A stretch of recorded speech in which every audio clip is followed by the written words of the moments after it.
1, 2, 3, let's go, bitch!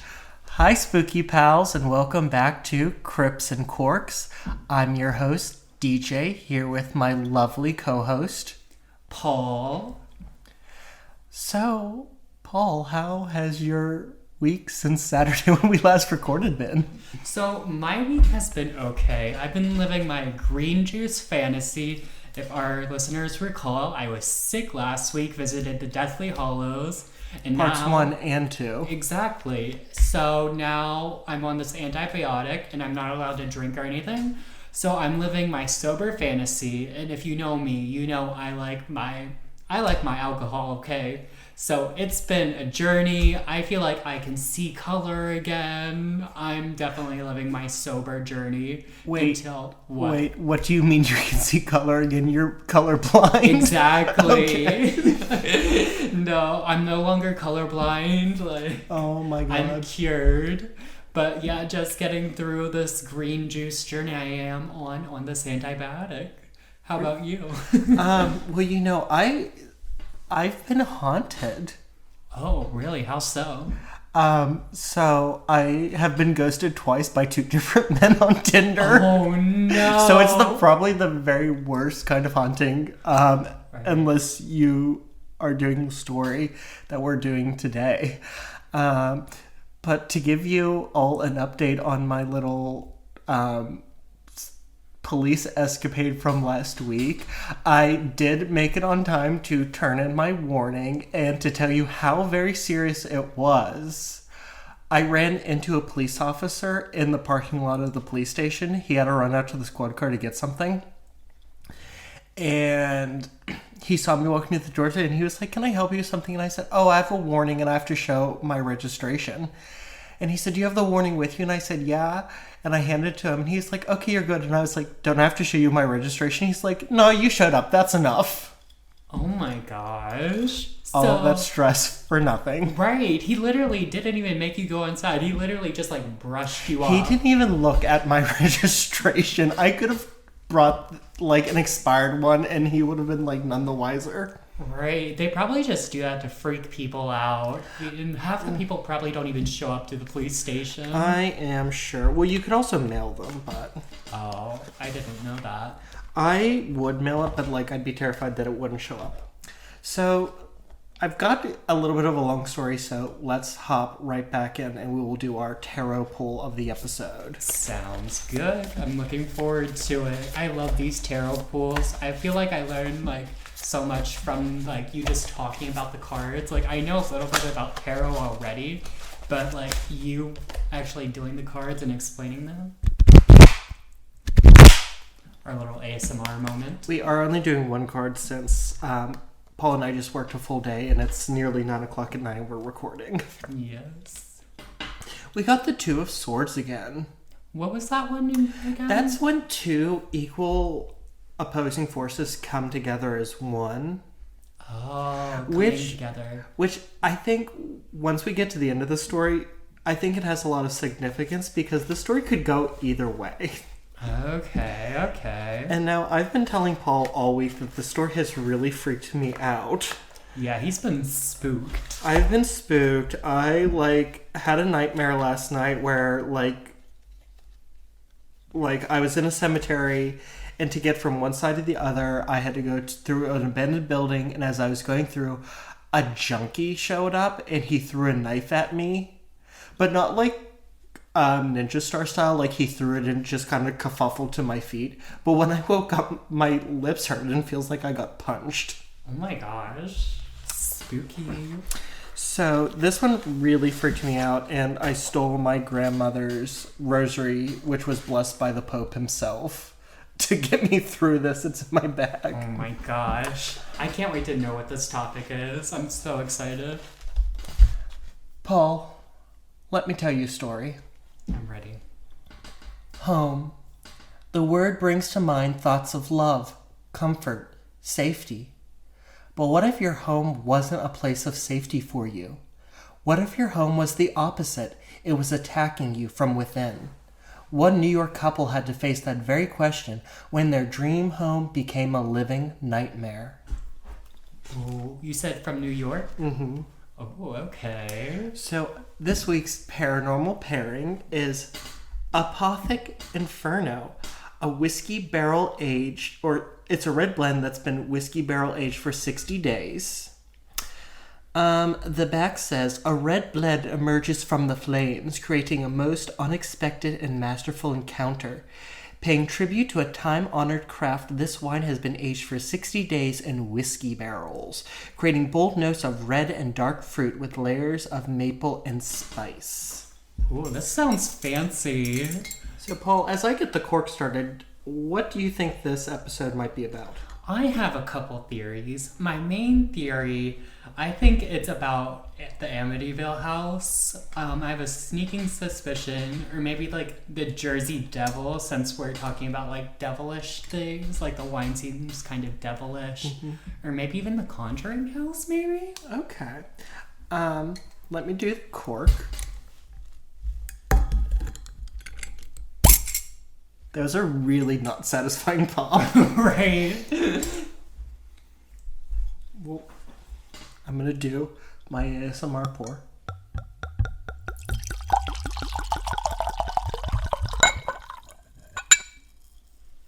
Also, please let us know in the comments what you think of these ASMR pours and the pops and everything. Let us know, like, if they're coming across and everything. Just let us know what y'all are thinking. We are amateurs, so also give us a couple weeks. Right, we'll get there. Trust me. All right, Paul. Are you ready? We gotta cheers and chase.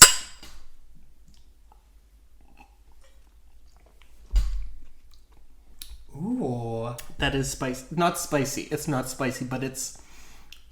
I like that. That's a nice red blend. I do like that. I do like that. It's just like sweet enough, but like not. But it has dark. that smoky whiskey-like aftertaste. Right, exactly. Like, so I come from, my father's family is very Irish. Mm-hmm. Our last name is Powers, which happens to be the same name as one of the most popular brands of Irish whiskey in Ireland. So we drink a lot of whiskey at family holidays. And I find it very hard to shoot whiskey, but I love that warm sensation that comes from drinking whiskey, and this gives it. Right. This wine would be perfect with like spaghetti, like pasta, red pasta sauce, or a steak. Perfect for that. All right, Paul. Are you ready to find out what we're doing? I'm so ready. We are discussing the Amityville Haunting. I was right. I knew it. You were right. You guessed it very early on today, and I looked you dead in the eyes and I lied because I didn't want to like have my beautiful intro ruined. You said ghost, and it heavily affected pulp culture, and right to my mind went the Amityville movies and everything. It's just such an iconic haunting. And this one really spooked me. So let's just get into it. So we're going to begin our story on December 18th, 1975 with the Lutz family. The family consisted of George and Kathleen, better known as Kathy, and Kathy's 3 children, Danny, Chris, and Missy. Though she had them from her previous marriage, George adopted them prior to marrying Kathy, so he is legally their father, if not biologically. Even before marrying her, he adopted him. And we're going to get into that later on. That will come back up later. And they moved into a 3-floor Dutch colonial house on a waterfront property in the village of Amityville. The location of it was 112 Ocean Avenue, Amityville, which is part of Long Island. And I do not feel bad about doxing the address, despite the fact that it's still a private home, because they later changed the address. Okay. So when they first toured the house in November of 1975, they had been looking for a house for a while, ever since they got married the year previously, but they weren't having luck. They wanted a house with enough room for the kids, but they had a very specific price range. But when they found this, they fell absolutely in love, especially because it had a super low asking price for the type of property that it was. And the reason for that, which the realtor disclosed, was that a year before, on November 14th, 1974, the house was the site of a brutal massacre. Oh. So the house was owned by the DeFeo family, led by Ronald and Louise DeFeo, and they had 5 children. Ron Jr., also called Ronnie or Butch. Most sources call him Ronnie, but I heard something today where he was called Butch. Don, Allison, Mark, and John Matthew. And Ron Sr., Louise, Don, Allison, Mark, and John Matthew were all slaughtered in their beds while they slept by Ronnie. So Ronnie killed them. Ronnie or Butch. Okay. We'll call him Ronnie because my primary source calls him Ronnie. Okay. Who was 23, and all of his siblings were younger than him. He shot all of them with a high-powered shotgun. And on the stand, he claimed that voices in the house had made him do it, and a woman in a hooded robe with black hands had given him the gun. And his defense attorney, William Weber, was trying to get him off with an insanity plea. Mm. So the Lutzos were told this, and they discussed it, and they said, we don't mind. George was a non-practicing Methodist. Kathy was a non-practicing Catholic. They just loved the house so much, they said, we don't care, we don't believe in that. And honestly, the housing market how it is today, I probably would have said yes too. And real quick, Paul, I have the book, The Amityville Horror by J. Anson. It was my primary source. This is a picture of the property itself. So you can see it's longer than it is wide, and the house is actually situated sideways facing to the neighbors. Mm-hmm. And you have the house, you have a yard, you have a pool, and there's a boathouse and garage, and it faces right on the water. That house has to be worth $1 million now, if not more. Amityville is a very affluent neighborhood. Here is the first floor of the house, just to give you an idea of the space. And then you have the second and third floor. So it's a whole three-floor house. So there's a ton of room. Girl, I wish. Okay. So they moved in on December 18th, 1975. It was George and Kathy, their 3 kids, and their dog, Harry, who is a Malamute Labrador mix. So this is a pretty big dog. Right. A Labrador is a fairly large dog, and a Malamute is a fairly large dog. On that same day, they invited a priest who is identified in the book as Father Frank Mancuso. Sorry, it's Mancuso. I don't know why I did that typo there. Happens to most of us. In real life, his name was, and I'm going to butcher this, Father Ralph Pecoraro. But since my primary source listed him as Father Mancuso for privacy reasons, he was still a practicing priest at the time of publication. I will be referring to him as Father Mancuso. He came in to bless the house. This was really instigated by friends of the couple who said, you're going into a house where these terrible murders happened. Please get it blessed. So they agreed. Right, new energy, So Father Mancuso came in and he began to bless the house. And as he was sprinkling holy water in one of the upstairs bedrooms, I believe it was either what was going to be Missy's bedroom or a room they were going to use as a sewing room. He heard a loud masculine voice growl, "Get out!" Mm-hmm. That was just me. He was so startled that he left the house immediately. So the family finishes moving in. It's just a couple days till Christmas, and they start settling in. That night at 3:15 a.m., George was awakened by a noise near the boathouse and discovered that it was a door that was flapping the wind, even though he was fastidious about making sure all the doors were locked. Right. The next morning, he did not shower nor shave, nor did he go into work, which was very unlike him. He was actually a business owner. He was part owner of a land surveying company. Mm-hmm. And he had a long history of being very dedicated to work. In addition to this, the book claims that he began snapping at the kids really for the first time. The book says that he had a very good relationship with the kids and he was very loving with them, and he wasn't very strict, not strict, but he wasn't very quick to scold, but suddenly he started like finding fault with everything they did. So it's just starting right off the bat here. Right off the bat. Over the next few days, all the members of the family began undergoing personality shifts.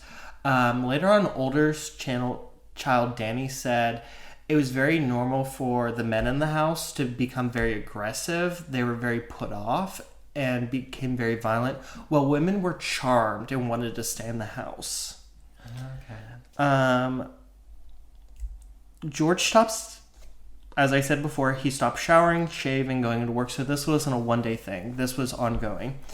He also complained that the house was constantly cold and kept a near constant fire going in the living room, and that's what he spent all of his time doing. And he also continued to wake up at 3:15 in the morning. And Kathy became very tense and quick to scold the children, which was very unusual for her. She was a housewife. She spent all of her time with the kids. She was a little more lenient, very loving, but she started to scold them more and more. Mm-hmm. On December 22nd, the children told Kathy as she was going about house chores that the toilet in their bathroom was completely black despite the fact that she had freshly scrubbed it. So Kathy's like, what the fuck did these kids do? And she goes into her own bathroom for the cleaning supplies, and she was overcome by this stench, and she looks in her own toilet bowl, which was also freshly scrubbed, and she found it totally black. So her and George start opening up all the windows, and when they went into what was the sewing room, and this was, as I said, the house was sideways. So one of the sides faced the street, one of the sides faced the river, and then the two main elevations, the front and the back, faced the neighbors on either side. So on the second floor, the sewing room and Missy's room both faced the Amity River, while the master bedroom and a room they were using as a dressing room faced the street. So the sewing room is full of flies, despite the fact that it's winter. That's spooky. See, all of this just gives demon right off the bat. Like, all of the signs of it. That night, George again woke up at 3:15 a.m. and allegedly he went downstairs and he found the front door wrenched open from the inside and laying off of its hinges. Oh my gosh. And from the inside as well. From inside. So somebody did not break it. Something broke out. Right. That's spooky. Like, they were already in the house. And it only gets weirder. The next morning, the Lutzes found all three of their children sleeping on their stomachs, which they did not normally do. When you're living in a family, you kind of get used to how the other members of the house sleep. When I was growing up, it was my parents were divorced. I lived primarily with my mother and my brother. Mm-hmm. My mother did not work because she had health problems, so I was the one who got my brother up. I knew my brother was a side sleeper, and if I found him sleeping on his stomach, I think that was pretty weird too. Right. Later on that day, Kathy was on the phone, and she watched Missy leave her room and go into the sewing room, and then go back into her room while humming an unfamiliar tune. This is a 5-year-old girl. Their ages, Danny was the eldest at 9, Chris was 7, Missy's just 5. So kids are sponges, but this isn't a time before a lot of TV. As you've seen, she doesn't go out very much, so she didn't hear this on the radio. Kathy had never heard it, and she's a housewife. She doesn't really, so Missy couldn't have picked it up from a babysitter. So where'd this tune come from? She said, to the window, to the wall. Exactly. It was just Paul from the future. I was teaching her naughty songs. Missy then came into her room and said, Mama, do angels talk? Yeah, it is never good when your kid asks if something talks to you, especially angels. Right, spooked right off the bat. Before Kathy could interrupt, so as I said, on the second floor, it was the master bedroom and Missy's bedroom, a sewing room, and a dressing room. So on the third floor, there were 2 bedrooms. One was used by Chris and Danny, and the other one was a playroom for all 3 kids. So they heard noise overhead, and they ran upstairs, and Chris and Danny were having a really physical fight, which was unusual for them. Of course, kids get into fights, but, like, their parents had divorced early. Danny was really the man about the house. He was very close to his mother, very close to his siblings. Sure. And so it wasn't normal to have a fight like this. So Kathy pulls them apart, and she's like, I gotta go back to my chores. And she was putting shelving paper into the closets, which I know this because I had older grandparents who did this. You used to buy paper and you would line your shelves with it. It did something to keep them fresh. I don't know what, but that's what she was doing. And she went into one of the walk-in closets on the second floor, and she noticed a sour smell, not the overwhelming stench from before, but like a sour smell. And she flipped on the light, and she was horrified to see that a crucifix that she had hung in there had turned upside down on its own. Oh my gosh. Paul, tell the folks at home who don't know, what does an upside down cross mean? I'm pretty sure it means like the devil or a demon or something. So, the next day, it's Christmas Eve. Right on Jesus' birthday. That's great. So the Lutzes had Kathy's mother, Mrs. Connors, and her brother Jimmy over for the holiday. Immediately upon entering, Mrs. Connors looked at George and in a panic said, "Where are Kathy and the kids?" And he was like, "They're just upstairs. Why do you ask?" And she said, "I just had a feeling something was wrong." Oh. And now, despite the fact that Kathy was a non-practicing Catholic, her mother was very Catholic, and she was very into religion, and she was very superstitious. As most parents are. The next morning, Christmas morning, everything was fine, and they lived happily ever after. Not. George woke up again at 3:15 in the morning to find Kathy asleep on her stomach. Very promptly, Kathy woke in a panic, screaming, "She was shot in the head! She was shot in the head! I heard the explosion in my head." Oh my gosh.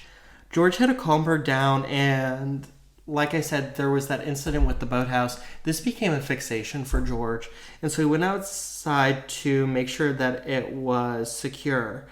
And as he turned around, he happened to look up at the house, and he saw, oh my god, I got goosebumps. He saw Missy. It's like 4 o'clock in the morning. He sees Missy, his 5-year-old adopted daughter, staring out the window at him. And directly behind her is a giant pig with glaring red eyes. You said a pig? A pig. Oh my god, that'd be so spooky. So he runs inside, What the heck? and he finds her sound asleep in her bed, but she had a rocking chair in her room, and it is rocking on its own. Oh, no ma'am, no Pam. You give up the deed at that point, you get out. The next day, George and Kathy told the kids to not go into the sewing room where there was the incident of the flies earlier. Missy told her brother, "Jody's in there. He's my friend. He's a pig." Girl, move, leave, get out of there. One of the paranormal podcasts I listen to have a saying, "When in doubt, move out." This is the definition of that moment in time. Okay. Girl. But you know, white people, they just don't know demons. Right. What? Okay. As a fellow white person, I understand though, because I love the paranormal and I probably would have stayed too. But that's just because, like, I'm stupid, you know? Well, you're white, Paul. Exactly. I'm the person running towards the killer. I'm the person moving into the haunted house. That's very my gig, my aesthetic. Later on that evening, Kathy found Missy in her room talking aloud to Jody. But like I said, Missy said that to her brothers, not to her parents. Oh my god. Meanwhile, on the third floor, the boys were getting ready to go to bed because the playroom across the hall from them was ice cold despite the heat being on. So they were like, we don't want to play, it's too cold, we're just going to go to bed. Right. On December 26th, my birthday, George came down with a really severe case of diarrhea during the night. Mood. And the next morning, the kids were really, they were just really disrespectful to their mother. They kept, talking back to her, and she, in turn, was really snappish at them. And on this day, her brother, Jimmy, was getting married. So, as anybody with kids knows, okay, I'm a single gay man, and I find it incredibly stressful to get ready for a wedding. Right. So if I had 3 kids and a husband with diarrhea that I had to get ready for a wedding, I'd be snapping back too. And I don't care how much I love you. If I say put your bow tie on, and if you say give me 5 minutes, I'm clocking you upside the head. Right. That bow tie had better been on 12 minutes ago.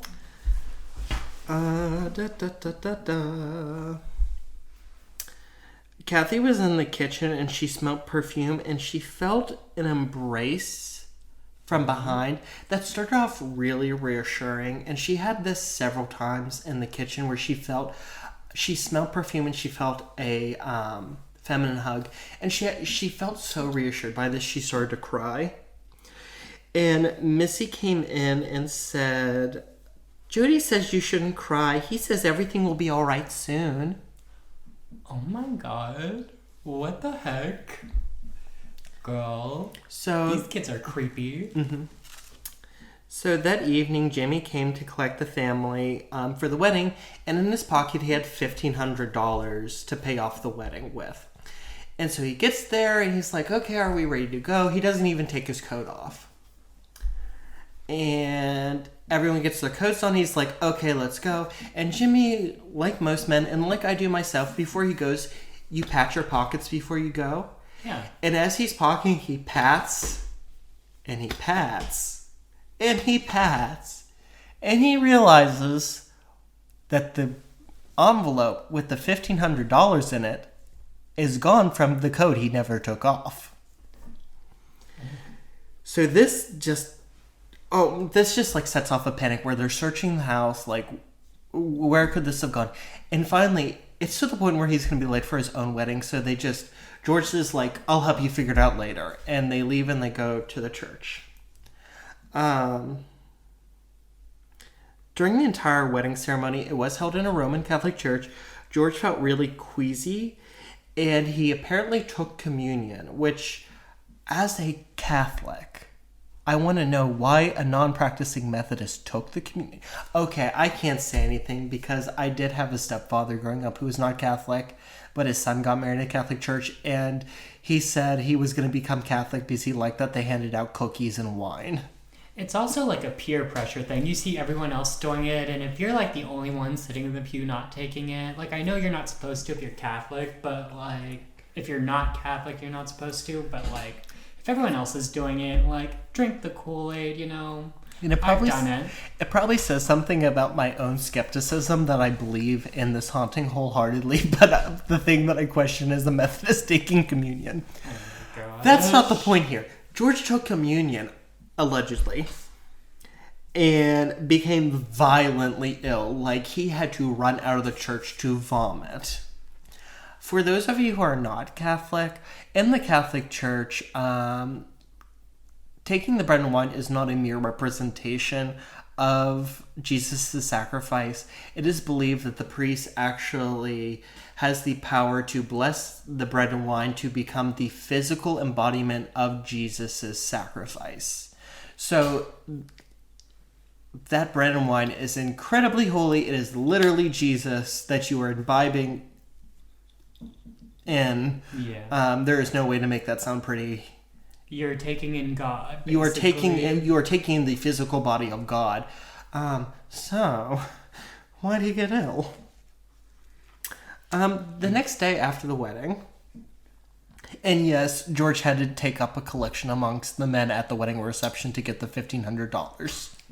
Oh my gosh. That's wild. These demons be thieving. The next day, December 27th, Kathy's Aunt Teresa came to visit the family, and the interesting thing about Aunt Teresa is she was formerly a nun. Immediately upon her arrival, the whole house got super cold. And Kathy, from what I read in the book, she was very close to her aunt. They were pretty close in age. They had a fairly good relationship, and so she's taking her around showing her the house. But Aunt Teresa refused to enter the sewing room and the playroom, saying they were bad places. Like, she told Kathy, they are bad places. And quickly after the tour, she was like, Kathy, darling, I love you, goodbye. Oh my gosh. Which, this is the 70s. This is like the time of the uninvited guest. And Aunt Teresa was invited. I mean, even today, like family, like you're supposed to stay a little bit. Yeah, and like in the 70s, if you're invited, you would stay for dinner, you would stay for dessert, you would stay for coffee, you would stay for breakfast the next morning. Like, there was no getting rid of you. Right. Like, my grandparents tell stories about parties they had in the 70s that went on for 4 days. Ooh, your grandparents got down. If it was going that long. Bill and Rose know how to throw a party. Remind me to show you pictures from the punk rock party they threw in the 90s. Ooh, I'm ready to see this. As Aunt Teresa was leaving, Danny and Chris brought over a neighbor boy to play, but he refused to go upstairs. He would not leave the first floor. And after half an hour, he said, I'm going to go home, and they never saw the kid again. Not like he was a ghost boy, like he wasn't coming back. He, saw them walking on the street, and he was like, yeet, I'm out. Girl, I've had a few... Maybe they were just, dirty or something, and we didn't know. That's why all these people don't want to stay. It smelled bad in there. So, George and Kathy, the thing to remember is, a lot of things are, coincidentally found, but you have to remember, they just moved in, and it's Christmas. And, from what the book says, they moved in, and they completely decorated. So, that's why, they're still doing things the day after Christmas. Okay. George and Kathy went down the cellar to set up a pantry when they noticed that there was this plywood wall that was kind of loose, and then they realized that it wasn't a wall, it was a panel, and behind the panel was a secret red room. Okay. Red room, that's spooky. Yeah, that's and weird. Supposedly it was not on any of the blueprints of the house. And hang on, visual. Sounds like a sex dungeon a little bit. A secret. No, it was like the room. size of a closet. Okay, yeah. So if it's the size of the closet, that's so weird. So here's the basement. So you come downstairs, and there was a closet, and then there was a plywood wall here, and then there was the secret room. Mm-hmm. Okay. And they said this was on none of the blueprints because apparently back then you got blueprints for houses. Right. So they're like, okay, this is weird. Let's cover this back up. And apparently, as they were covering it up, George saw a fleeting image of a face. No, ma'am. No Pam. No cauliflower. No green beans. That's spooky. If I saw that, I'd be out. Audi 5000. So the next day, December 28th, Kathy notices that a ceramic lion, it was a 4-foot ceramic lion that was molded to like be like about to pounce. So very much that like what cats do, like their shoulders are very low, but their backside is in the air, like crouched and ready to pounce. And it was about 4 feet long. She would notice movement in the corner of her eye, and she'd move, and she'd see that the ceramic line had subtly moved. Mm-hmm. And she's like a little freaked out. And they get a phone call, but it's nothing but static. Mm-hmm. It's just static and pops and sizzles. And they're like, oh, Jesus, like, we have all this weird stuff happening, like, and now crank callers. And, like, George is still getting very irritable. And that night, him and Kathy kind of have a little tiff in the kitchen. And George stands up to leave the room, and he goes in the living room. And Kathy hears a huge thud. And George yells, "Who moved this line to the middle of the fucking floor?" Oh my gosh. And Kathy runs in. And not only is the line on the floor, George is laying there. And she looks at his ankle, and there are teeth marks on it. Oh my god. That, not okay. This set Kathy into a depressive state that just would not go away. And the next day, George went into work, and on his way, one of the shock absorbers fell off his van. I don't know anything about cars, so I don't know what that means. I don't know what that is, but apparently it's not something that should fall off. And it's... He like, this is a guy... He doesn't have a lot of money, but, like, he does have enough money where he did just buy a house. And, like, he was a very respectful, upstanding guy. Like, he would not leave his car to rot. Right. So this thing should not have fallen off.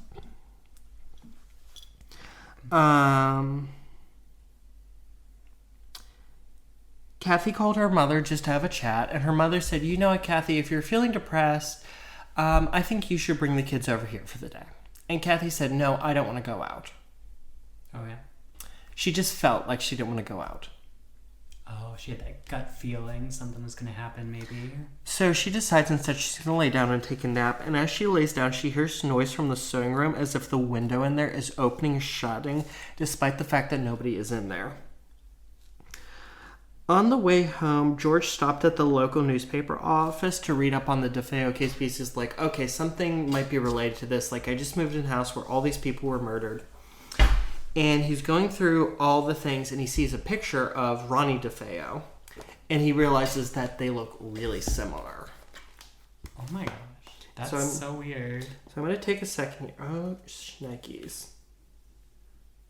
I didn't power up my tablet, so we got to wait on those visual aids. Oh well, what can you do? He also was stunned He was also stunned to see that the coroner's proposed time of death for the DeFeo family was 3:15 a.m. The exact time he had been waking up every morning. And on his way home, he was so distracted, but suddenly he realized that the car was just not moving right.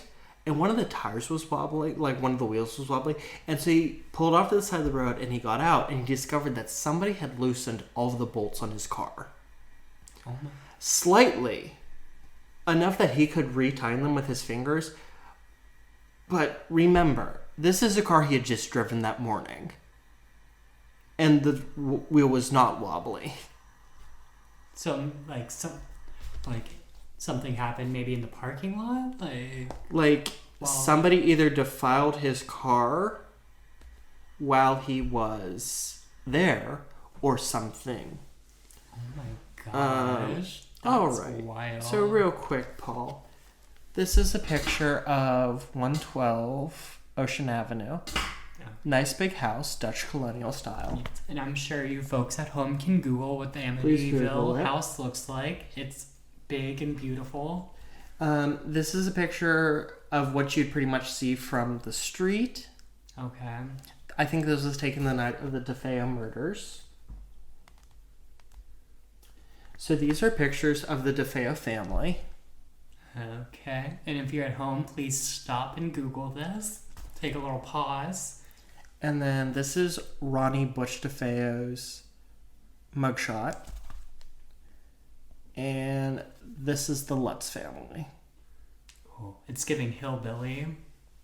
It's giving very 70s. And I'll kind of zoom in on George. Mm-hmm. And honestly, I don't quite... I see the physical similarities, and it's the 70s. They both have kind of shaggy hair and a beard. But Ronnie DeFeo, I was watching a documentary and somebody described him as being very Charles Manson-esque. And he does very much look like Charles Manson. Yeah, the whole beard. That very unkempt, crazy hippie look. Yeah. And when I say crazy hippie, I don't mean that hippies are crazy. I mean he was a hippie who was crazy. Period. So we're going to skip to December 31st. George woke up at 4:30 a.m. We broke the cycle. And he had all these dreams and visions that he was going to find vast amount of cash hidden in the house. Which was interesting because him and Kathy just sunk all of their money into this house. It cost $80,000, which was $30,000 over what they were looking for. I believe it was... I think they were looking between... Let me see here. It's right on the first page.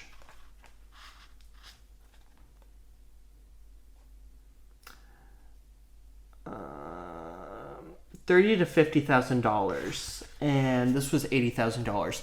And for an extra $400, they would get the DeFeo's furniture thrown in. Oh yeah, the furniture they were murdered on. Okay. It is not conclusively known if that includes the beds and or the bed frames. The mattresses that the DeFeos were murdered on were not included.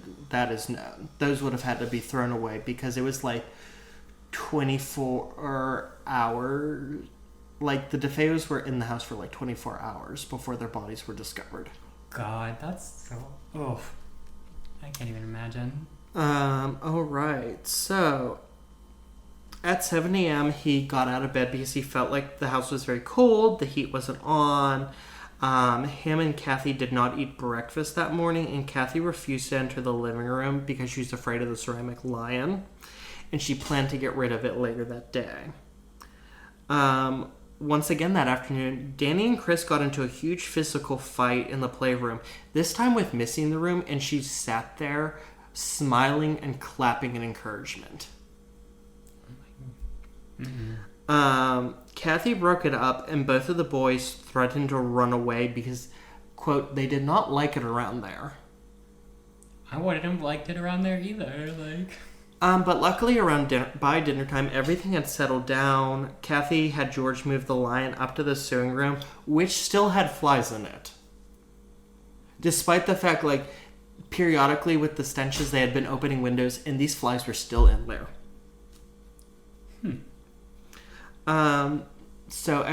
So they put the kids to bed, and George and Kathy are sitting in the living room. They have the fire going because George is obsessed with this fire. And Kathy's looking at the fireplace, and she is horrified to see the image of a demon with horns and a white peaked hood with half of its face blown off, as if blown away by a shotgun blast. And not only was it in the fire, but it had burned itself into the soot at the back of the fireplace. Oh my gosh. Okay, that last part, that soot part, that's creepy. That's weird. And this is New Year's Eve. Like, what a way to ring in the New Year's. Right. Their holiday season, it's not jolly, it's not happy, they're not having a good time. They go to bed, and they're awoken by freezing, howling wind, and they find every window in the house is open. See, this demon is not paying the heating bill here. If they gonna be opening windows, they need to be paying those bills. There is only one room where the windows aren't open, and it's Missy's room. Oh my god. So, And so George starts trying to close all of them, and the only window he's unable to get shut is the window facing the Amity River in the sewing room. Always comes back to the sewing room.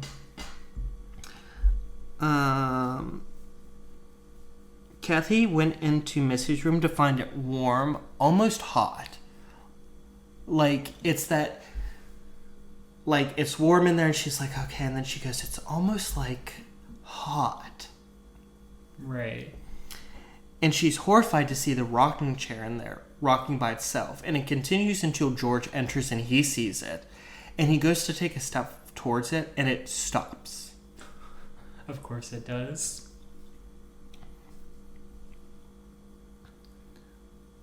The next morning, Kathy tried to call Father Mancuso to say, what's going on here? Can you help us? And she smells the perfume, and she hangs up the phone, and she flees before it can touch her. The rest of the day is mostly quiet. Odd. And at around 10 p.m., after putting the kids to bed, George and Kathy are about to go up to bed. And she shuts the living room light off, and she's waiting for George to put out the fire in the living room fireplace. And she looks out the front living room windows, and she screams, and she sees a set of red, unblinking eyes staring back at them. And she turns the lights back on, and the eyes disappear, and George goes running out the front door, which is right next to the living room door. It only took him seconds to get out there, and there is nothing there except for a set of prints, but not footprints, hoof prints. Oh, no, ma'am. No, ma'am. The next morning, George woke up and found the garage door almost torn off its metal frame. Girl, kind of sounds like the Jersey Devil. Maybe I was right. Kathy was he was trying to deal with that. Kathy was upstairs changing the bed linens. Because what did women in the 70s have to do other than change the linens? My big problem in reading this book is the stereotypes. Right. Women cook and clean and men do whatever. Not the tea. Kathy did not do anything in it. George had all these action movie moments, and Kathy literally just made peanut butter and jelly sandwiches and changed linen. And acted helpless and scared. And girl, we'll come to her having tired. her moment, but Kathy, my girl, you deserve better.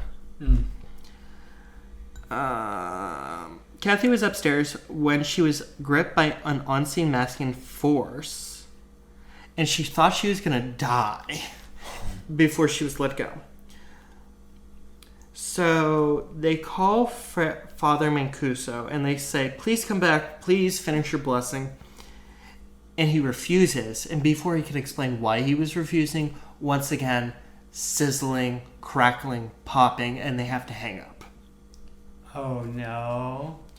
So, the next day, remember, they had a dog named Harry. So this entire time, out in the backyard, there was a pen for Harry. He was mostly an outside dog. It was the 70s. I know, I hate it. But he had a pen, and he was mostly tied up in the pen. He had a doghouse, that's where he was fed and whatnot. And despite all the happenings in the boathouse and around the house, Harry, despite being a large guard dog, was very sluggish, very sleepy. He wasn't eating a lot. He was just sleeping a lot. So George took him to the vet, and because he thought that somebody had been drugging the dog, and the vet said, no, maybe it's a change in his diet. Right. And so George is now pissed off. Because not only is all this going on, but he just spent money on a vet bill to be told that his dog's fine. That's frustrating. Sergeant Lou Zamatero of the Amityville Police came by the house to check the tracks, the demonic burn in the fireplace in the red room downstairs. And he was like, this is weird, but out of my jurisdiction, call a priest, and left. And he later said, I was kind of spooked by the house. But, like, George is like, what the what? Right. I already did. Right. Oh my god.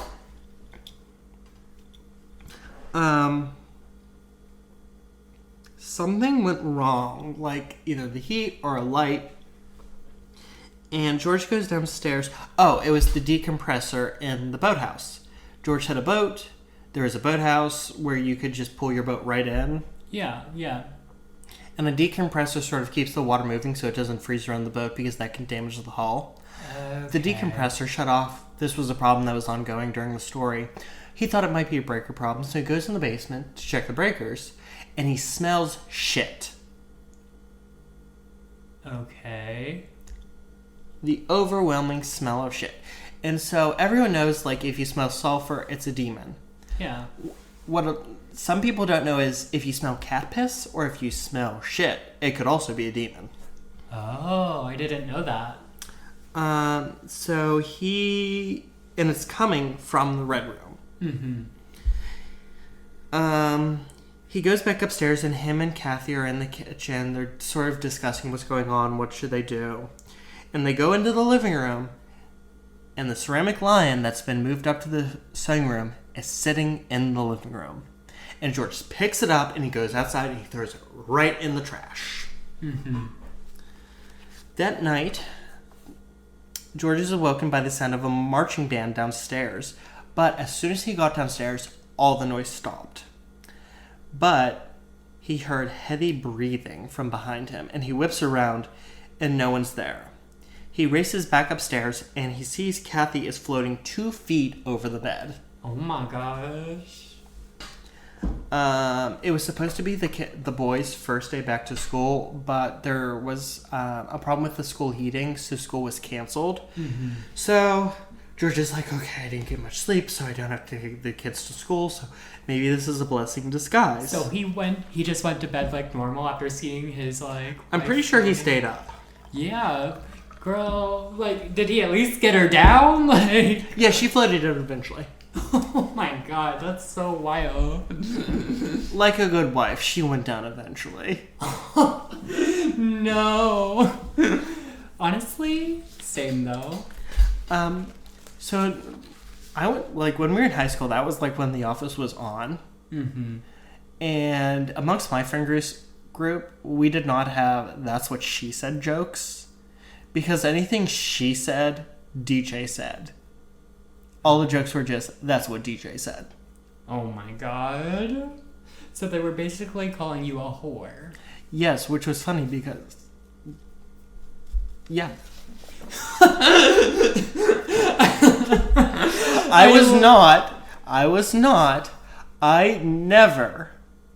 I did not have sex in the band closet, unlike other people, nor did I have sex on the band bus like other people, nor did I have sex on the bus to church camp bus. But everywhere else, that's fair game. And no one can say a word. In high school, I had one boyfriend. He lived in my neighborhood. He went to a private Christian school. But we were friends, and we ended up dating, and we would fool around in his house, and we had sex once, and I don't even count it as losing my virginity, because he penetrated, he came, and that was it. You're welcome, listeners of the podcast. You're fully versed in DJ's high school sexual endeavors. Now back to the Amityville Horror House, very much related to our sexual endeavors. Very bloody. Oh no! Not the blood. Very bloody and smells like shit. And on that note... I'm gonna have to do so much editing on this episode. Oh no, you better leave that in. If you take that out, I'm gonna die. Okay.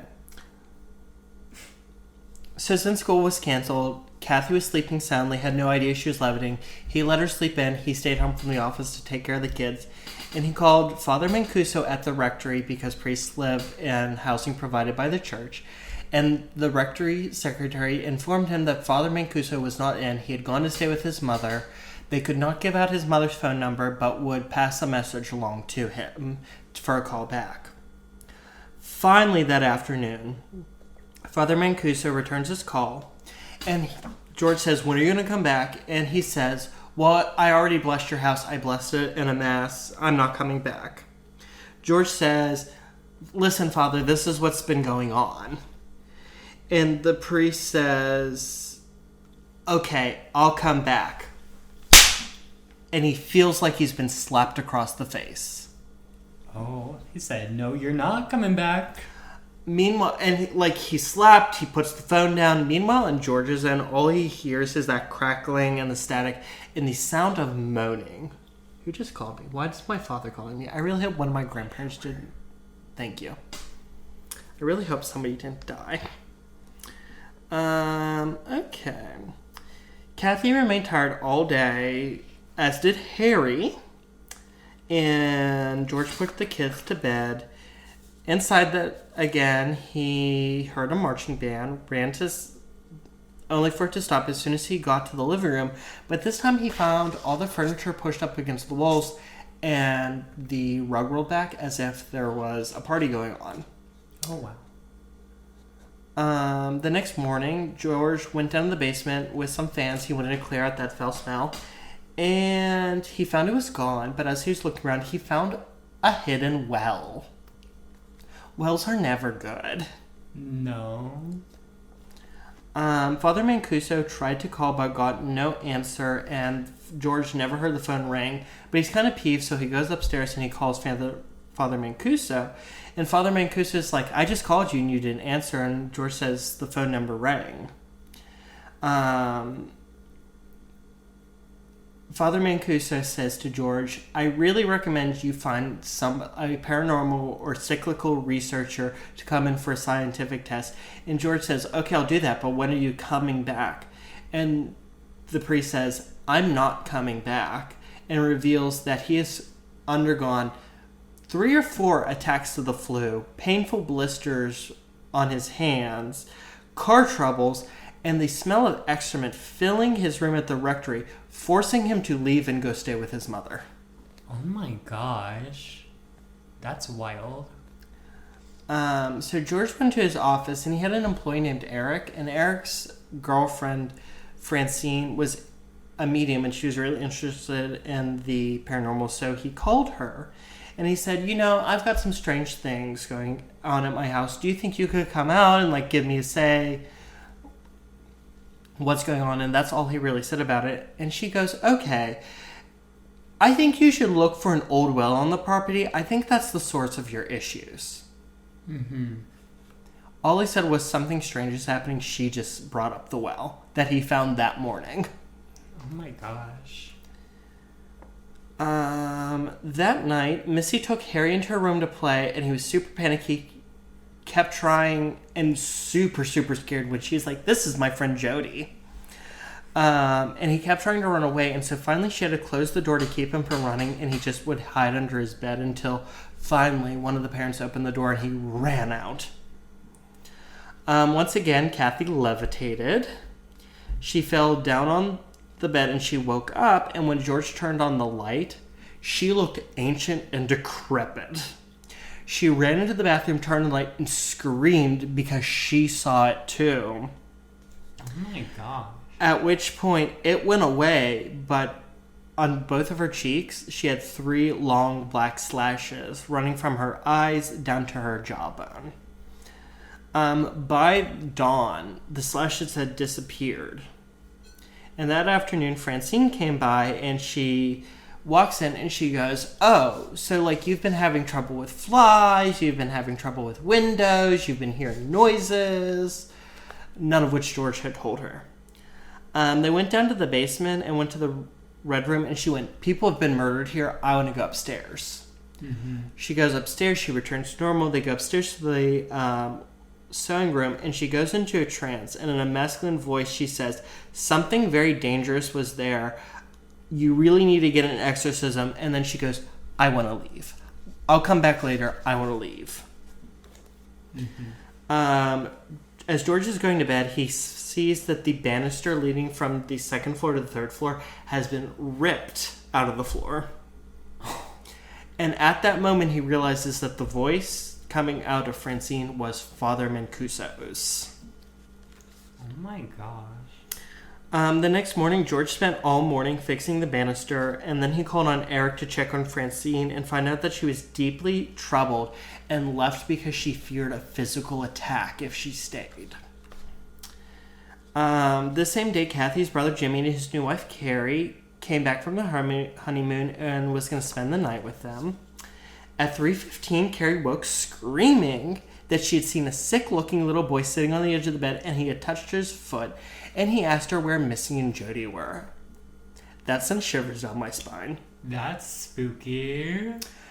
After she calmed down and her and Jimmy went back to bed, Kathy and George decided they were going to do their own house blessing.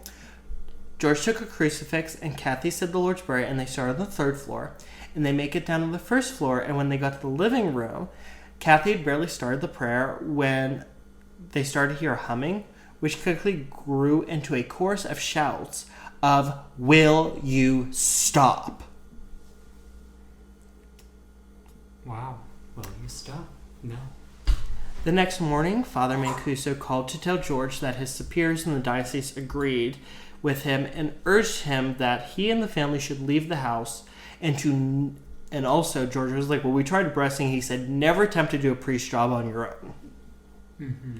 Which one day we'll do an episode on exorcisms. And I've actually been to a talk with an exorcist, and we'll get into that later. Their call was interrupted by Kathy screaming. George runs up to the 3rd floor to find green slime oozing from the ceiling down the wall to the floor. That night, Kathy said, George, I really think we should leave the house. And George goes crazy. And he starts running around their house, shouting in every seat of the room, get out, goddammit, get out of my house in the name of God. That just provokes some girl. Mm-hmm. She puts the kids to bed, comes down and says, George, come to bed. I think you need some rest. He says no. She goes to bed on her own. She wakes up, finds him not there, and she had the urge to get the crucifix out of the closet, but she was afraid of seeing her reflection in the mirrored wall behind the bed. Remember, this was the 70s. This was not kinky. This was decor. Right. And she was terrified of seeing her reflection, and she heard her own reflection from behind her saying, don't do it, you'll destroy everyone. Meanwhile, George is downstairs reading his Bible when the fire in the fireplace begins to reach for him, and as he backed away, he felt icy cold at his back. But no one was there, and he could see the cold wafting from down the stairs from the 2nd floor. And he runs upstairs to find all the windows open, and he carried all the kids into his and Kathy's bedroom. The next morning, Kathy discovered long slashes all down her abdomen and called her mother. Ooh. Her mother looked at them and tried to touch one and actually burned her finger. George went to the library and took out a book on witches and demons, and he called Father Mancuso and said, can this help? And he started reciting demon names, and Father Mancuso told him to never do that again, at which point the phone line cut out. Yeah, you'd never say their name. Let me see. Mrs. Connors, Kathy's mother, urged them to stay at her house, but a rainstorm was coming in, and George sent Danny to close a window upstairs in the sewing room while he brought Harry in, and this is a very famous incident. Once he was inside, he heard Danny cry out in pain, and he ran up to the sewing room to find that the window had shut on the hands of both of his fingers. It would not open until George began to shout swear words. Danny's hands swelled up to 5 times their normal size, and then suddenly went back to normal. The entire family slept in the master bedroom and woke to find all the windows open, letting rain in. Oddly, the next morning, the entire family, from George to Harry the dog, are super determined to make this house work. And even Harry goes back to being a guard dog. George brought Harry into the house to see if he could sense anything. Harry grew super terrified near the red room and fled the basement, refused to leave the ground floor to go upstairs, and George had to carry him up. He showed the same terror of Missy's room and the sewing room. That night, the entire family slept in the master room again, and George woke up screaming, "I'm coming apart." Kathy forcibly woke him up and said, "You were saying I'm coming apart." And he got super agitated and said, "I did not say that. I said I'm coming unglued." And he instantly remembered he had dreamt of the hooded demon with half the face, lifting him up, and when he looked into his eyes, it became his own face. At this point, Missy interrupted and said, "Jody wants to talk to you, Daddy." They go into her room, and it's empty. And Missy says, "He went outside, he'll be back." And she points out the window where there are two fiery red pig eyes staring back at them. At which, Kathy screams, picks up a chair, and smashes the window, at which point they hear animal-like squealing, and the eyes disappear. Oh, I got chills. That's so weird. Oh, yeah, that's the part that scares me the most. Oh, especially hearing the animal noises. That's not okay. Oh. George had to go in the office. The boys went to school. Missy's talking to an invisible person under the table, and Kathy is freaked. Girl, there's a lot going on there. Kathy sits Missy down and says, "Is Jody the angel you were telling me about?" "Yes, he told me he was an angel." "What else does Jody tell you?" And Jody says, or Missy says, "Jody told her," and I quote, "I was going to live here forever so I could play with the little boy." Kathy's like, "Missy, get your fucking coat on, we're leaving." Oh, yeah, I'd do the same. George brings the boys home, finds... It's January. He finds his wife and 5-year-old daughter sitting out on the front stoop in their coats, and Kathy's like, "We're going to my mother's. Get in the car, we're going to their mother's." And they realize, oh shit, we forgot Harry, because Harry is barking from the backyard, and they find that he has leapt over the fence and is hanging himself with his own leash. Poor puppy. They bring him into the house, they bring him to the house, and the window repairman from all the broken windows from the store shows up. And as soon as he finished, they decide to stay. Mm-hmm. That night, the family is extremely hesitant to discuss what happens. Danny says that him and Chris shared a levitation story. George said that all the doors in the house were opening and closing. Kathy levitated. She slept-walked. And supposedly a gigantic figure in a white robe appeared to Chris and Danny and George, which caused them to flee at 7 a.m. on the morning of January the 13th, 28 days after they had moved in. They didn't even make it really a month. Not even a month. They would later remit their ownership of the house to the bank that from where they got their mortgage, and all of the possessions left in the house were auctioned off. My God, they literally left everything, girl. Shortly after, Channel 5's Marvin Short and Lauren DiDio were working on an investigative report of haunted houses and invited psychics and paranormal researchers to come spend a night in the house. George met them at the edge of the property and said, "Here's the key, I'm not going back." I don't blame him. Among the paranormal researchers and psychics were the famed Ed and Lorraine Warren. We love the Warrens. I love the Warrens. Yeah, we should do an episode on them. We'll definitely do an episode on the Warrens. There, girl. I don't know what to think.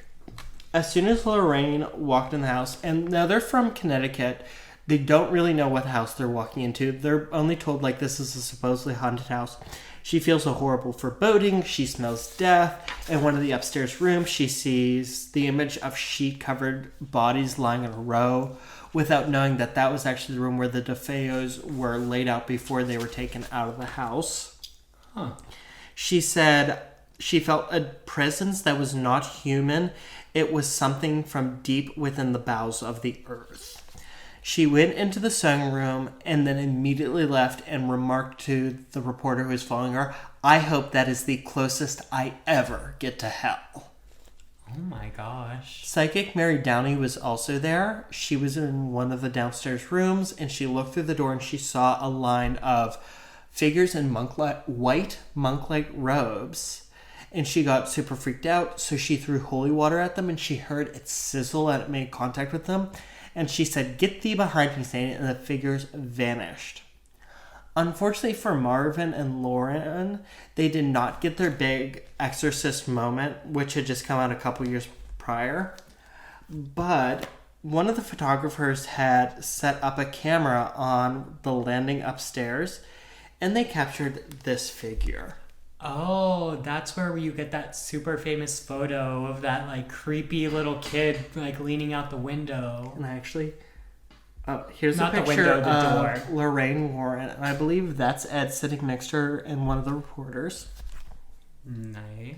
And then this is a close-up of the ghost boy. Gosh, that photo gives me the creeps. It does. That boy leaning out the window. I'm deleting Not this window. off I my don't tablet. know why I keep saying window. He's leaning out the doorway inside the house. Lauren DiDio. I watched two different documentaries that she participated in. In both, she confirmed there were they checked the whole house. There were no kids. There were no animals there. There is no reason for that image to become, and it is very clear. Right, and we know demons like to pretend to be kids. Oh my god, yeah. The house was sold and has been occupied by 5 different residents since the Lutzes. The last sale actually occurred in January of this year. None have experienced paranormal experiences except for the Lutzes. In 1977, Jay Anson published his bestseller, The Amityville Horror, which was my primary source for this episode, which was adapted into the famed movie of the same name in 1979 and spawned an entire franchise. Love those movies. So now we have 3 explanations. We have the book explanation.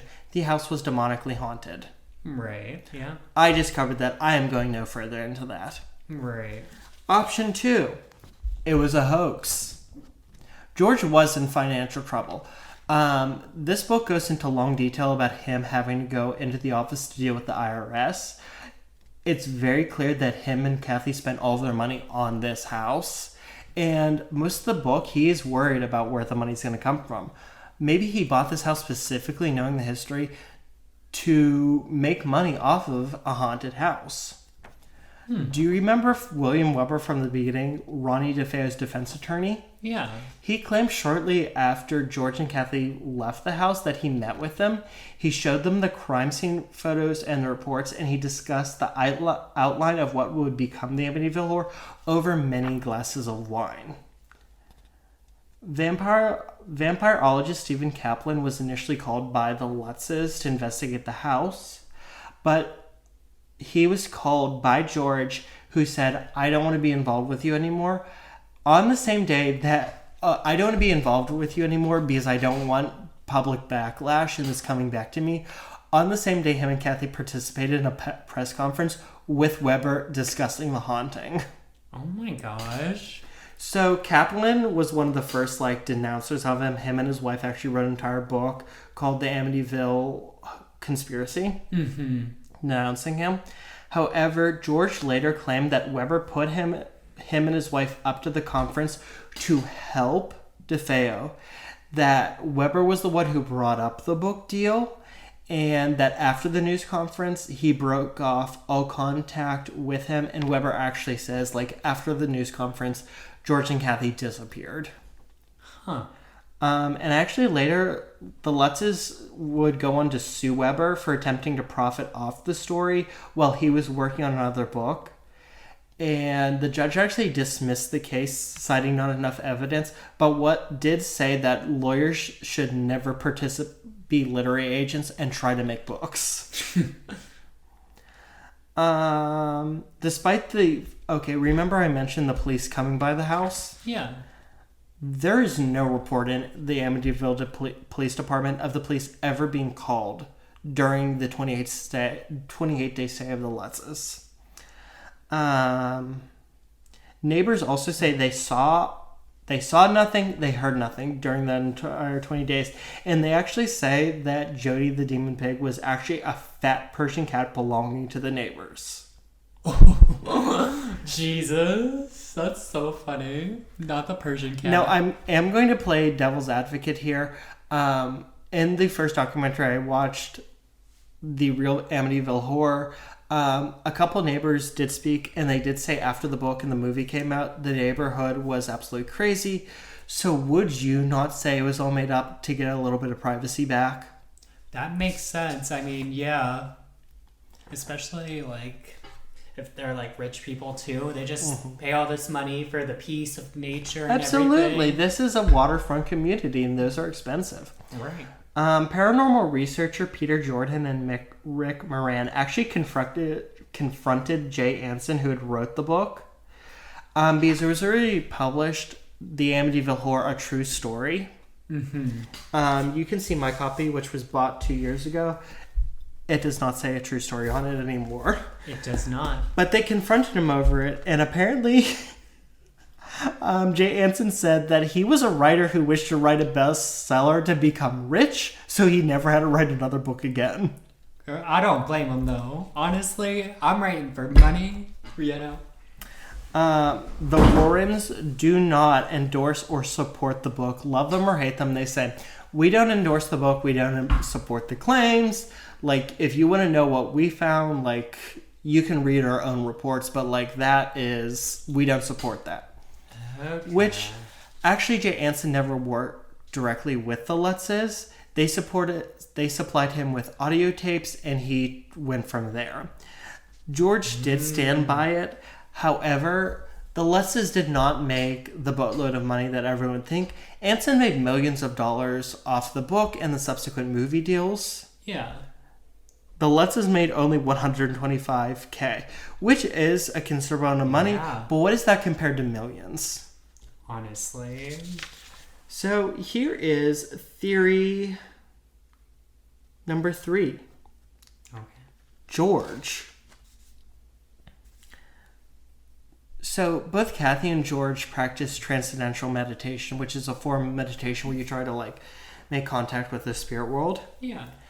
And it's been claimed throughout the years that George had some interest in the cult prior to moving in there. And I watched a really interesting documentary called My Amityville Horror, which is all about eldest child Danny Lutz. Mm-hmm. And he says George wasn't mildly into the occult. He was big time into the cult, and he had books on that, black magic, mind control, and telekinesis. Oh my God. It's his belief that George had invited something dark into that house himself. He had numerous experiences. He attests to that. He talks about the window story. He talks about the flies. He talks about the garage door. He talks about nightmares that he's still having to this day, like with Harry.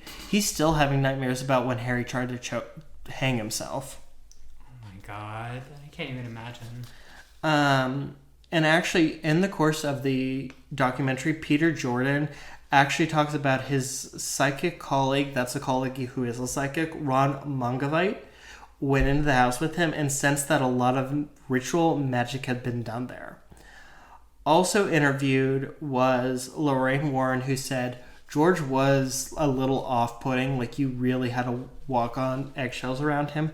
And when her and Ed spoke to the children, they took them on a walk down the beach without the parents. And all 3 of the kids, back in 1976, said George was really the center of it, which was even apparent through the book. I just told you the story. Most of the experiences come from George. Yeah. Danny was deeply, deeply affected by his time in the house. He ran away from the house numerous times between the ages of 12 and 15. Finally, at the age of 15, he told his mother that he was leaving for good, and left the family to go live in the desert. The desert? He went and he lived in the desert. And to this day, he's still affected by the hauntings.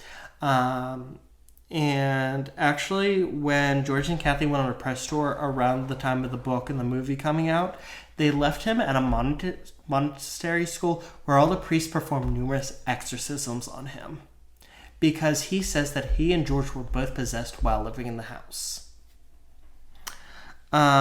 Chris also agrees. Chris did not participate in that documentary. He participated in a different documentary called Amityville: The Origin.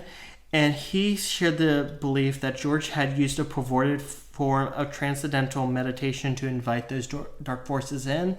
And he also says that he is very upset because George tried to monetize and make money off of the experiences of the family. So, in conclusion, the Lutz family lived at 112 Ocean Avenue for only 28 days before they fled in terror. Whether it was dark forces, low-level psychic phenomena, or a hoax which drove them out, the story has lasted far longer than their brief stay in the home of their nightmares. The Amityville Haunting makes us wonder if even when we close our door at nights to our home, are we ever really safe? Spooky. Oh my gosh, I love that story. So, Paul, before we conclude, I have one question for you. What? Smash or pass Jody the Demonic Pig? Oh my gosh. I think I'm actually going to have to pass this time. Oh, big pass. I am terrified. Yeah, he's a little too spooky for me. Like, and he's not even like spooky in like the cool like goth girlfriend type of way. Spooky in like I'll murder you and your family type of way. We're gonna have to pass. I think that one. was the scariest part of the story. So do you have anything for the greater good? I don't. Just follow my Instagram at Paul Ember, PAULEMBR. Follow our Instagram at Crypts and Corks Pod. If you would like, I was going to say, if you want to email us suggestions or your own personal stories, you can email us at cryptsandcorks@gmail.com. My personal Instagram is DJ Chessy, CHESSEY Powers. And, yeah, like, subscribe. And keep it spooky. I love this story so much. It was so scary, and I love talking about it. And we'll see you again next week. Just remember to keep your crypts tight. And your corks loose. Bye. Toodaloo.